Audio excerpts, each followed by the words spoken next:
Hello, Mike, Seder 42 Vinyl. It's another video. This is Metal Part 2 for December 2018. These are pickups that I picked up throughout that month. And yeah, this is the older metals that I bought, kind of, I guess, stuff from the late 80s and back. Part 1 was more modern stuff, you know. Most of it was the 2000s or late 90s, 2000s. But this stuff is going to be from the 80s mostly. And everything that I picked up. Now, this album, I'm going to tell this story because it's kind of cool. For this album, I had heard the song, the first single on Headbangers Ball probably, and I really liked it. I was like, wow, this version of the band, this sound is definitely more modern and heavy for this particular artist, and I kind of fell in love with it. I really like this album because of how heavy it is, you know, the guitar, how heavy the guitar tone is, and it's not thrashy, but it could, you know, you feel like the songs could start becoming a thrash song at any moment because of how heavy and thick the guitar tone is at certain points. But I really enjoyed this album because of that. And then I listened to my local radio station, and they were giving away tickets to this concert. And they were giving away, it was ridiculous. It was like the first 100 callers or something stupid. You know, it wasn't like even like that hard to get. But I did call in, and I won my tickets to this concert from the radio station WLLZ in Detroit. And I ended up going to this concert. I had a blast. It was really cool. And it is Ozzy No Rest for the Wicked tour. I won my tickets. Anyway, I saw this tour. So I saw Zakk Wylde on this tour, and I love this album. I think it's really good. It's one of my favorite. I told somebody this recently that it might be my favorite Ozzy record because of how heavy it is. And it is, you know, I had heard Ozzy before, and I liked Ozzy when I was a kid, but this was the first Ozzy album that I bought, that I enjoyed as a teenager, you know, in high school. And I really dug this album. And I had saw this album a couple times out in the wild when I was looking for it, and I would have always picked it up no matter what. But it was going for like 30 to 50. I think it was like 40 or 50 bucks every time I saw it at like a record show. And then one time I pulled in the lunchbox, and boom, it was there. I think he had it for like 30 bucks, 25, 30 bucks. It wasn't very expensive. This is a really minty copy. It looks really good. The cover is pretty much immaculate, and I do like this art. I like him with the kids and the one screaming at him. I just think, I don't know, I really like this. Lots of great songs on here. Miracle Man, Crazy Babies is great. Breaking All the Rules I like. Bloodbath in Paradise is good. And Demon Alcohol. Demon Alcohol is one of the Ozzy's best songs, I think. I love it. I really like this album. Yeah, it's just 8 solid tracks. Zakk Wylde on guitar. The guitar tone on this is incredible. Very heavy record, and I like it a lot. One of my favorites from Ozzy. Might be my favorite. This album was cool. I found this at Lunchbox as well here in North Carolina. Found it really cheap. This is an Italian press of this album, and this song on this album was one of the Filthy 15, I believe, and that's Twisted Sister Under the Blade. So yeah, I got this, and I saw this. Really great album, Under the Blade. Don't listen to anybody. It's about going to the dentist. That's what it's about. All right. And then I also found at Lunchbox, somebody must have, I think I found more than, well, I found these 2 at least, but I found all these albums like at the same time. I might have taken 2 trips, one in December, maybe one in January. I can't remember. I thought I bought all these at the same time, but I only have 2 of them for this month. And that is Hanoi Rocks. I think somebody had brought back their Hanoi Rocks collection and sold it all back to Lunchbox. And I ended up going in like the next day or whatever and finding all of it and being like, what the fuck is going on? I want all this stuff. I was listening to Shabby Road Record Show a lot, and they would talk about Hanoi Rocks and how great they are and stuff like that. And I just, you know, I had heard about them before, and when I started collecting again, I really wanted to get into this, you know, older, not really even older, but because this came out in 1982 originally. And these are the reissues, the 85 reissues, 1985 reissues on the PVC label. I think these were the first time they were all available in the US, because I think this label released like all the albums in 85, or at least a few of them, like 3 or 4 of them, that all ended up on the PVC label, and they all came out like in 85, I think. I might just be making all of that up, but anyway, great album. This is a really cool record. Self-Destruction Blues. Some really good songs on here. Dead Before Christmas, which is timely because this is December. Love is an Injection is great. Yeah, so many good songs on this. And yeah, Michael Monroe and the guys in Hanoi Rocks. Great album. I recommend pretty much any of their albums. Like when somebody asks me to recommend an album from an artist, like, where should I start? Or should I buy this album because the reissue came out? If it's not their best album, I tend to be like, I don't know if I want you to start there, because if you don't like it, then you might not buy anything else. And if you like this other album first, then you'll like everything else. It's kind of weird because a lot of times, and that's happened to me, like depending on where you start with an artist, you may not like a particular album the first time you hear it, and it kind of puts you off on that artist for a while, and you may not get back to them or hear the songs or their best stuff until much later or ever, who knows, and you may not get into them. So yeah, I highly recommend, if you're going to start with Hanoi Rocks, start with Two Steps from the Moon, because that is probably their best album, I think. Obviously debatable, of course, everybody is going to like something different, but that's what I would recommend. Somebody asked me, but I think you can pick up Self-Destruction Blues and like it as much as Two Steps. And I like all the Hanoi Rocks albums, though. Some are better than others. I think this album is better than some of their other ones, but I don't know. It's just me.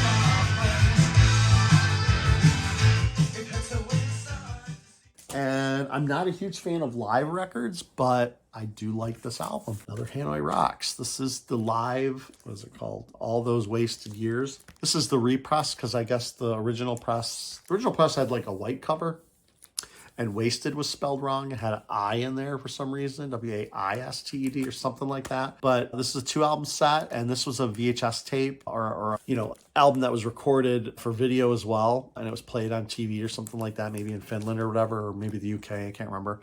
And yeah, the certain live records, I'm not a live record guy. I don't have a ton of live albums that I really, really like.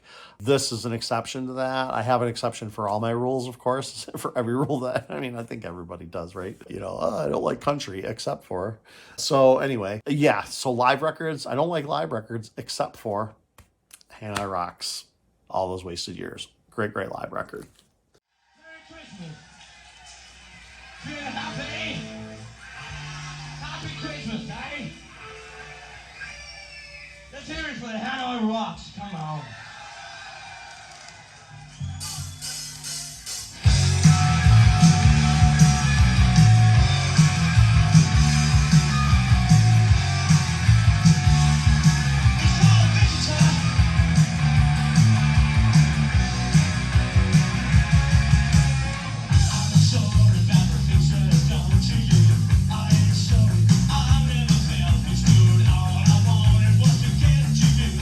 I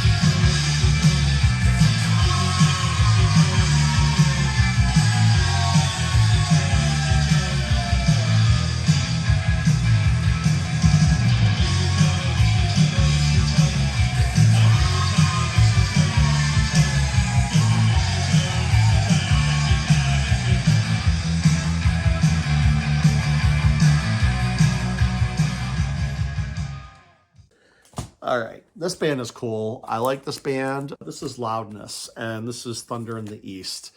And Loudness albums, like the guitar tone is really interesting, and it's, I don't know, it just feels like it's a wall of sound, but it's still done really good. And the guitar playing by this guy's name, I always forget his name, Akira Takasaki. That guy is fucking incredible. He's an incredible guitar player, and he's a big reason that this band is really good. Songs are fantastic. They're very consistent. Thunder in the East this is a good start to your record, honestly. If you like this album, you're definitely going to like pretty much everything from Loudness. This has the original Japanese singer singing English. Loudness is a great band. I have pretty much all their stuff. I think I have almost all of it, except for, I think they have like a newer album that came out like in the 2000s that I didn't get. But I have all their old stuff now, I think. And mine came with the hype, so I still had the hype. It was still in the album sleeve, which was cool. All right, good album. Play a song from it.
All right, next album is, and this is another album that I bought from Recyclable Records in Kannapolis, North Carolina. I know that for a fact.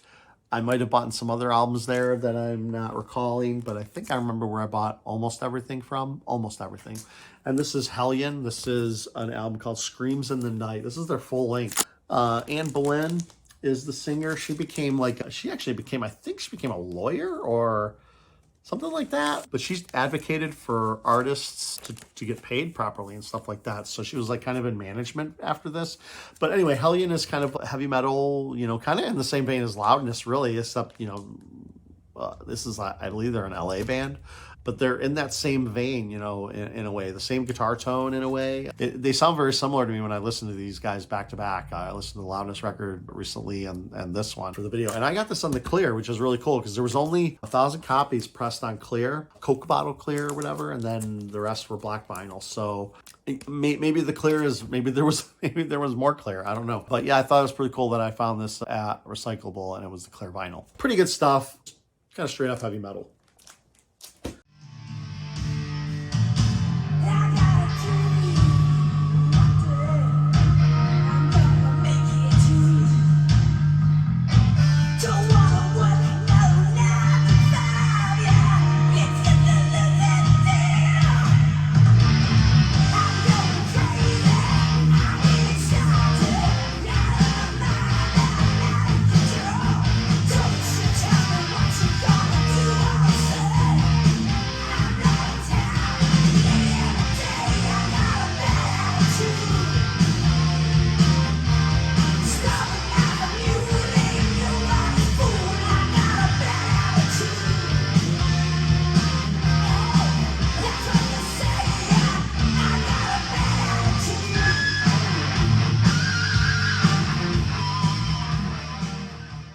Couple more. This album is just okay.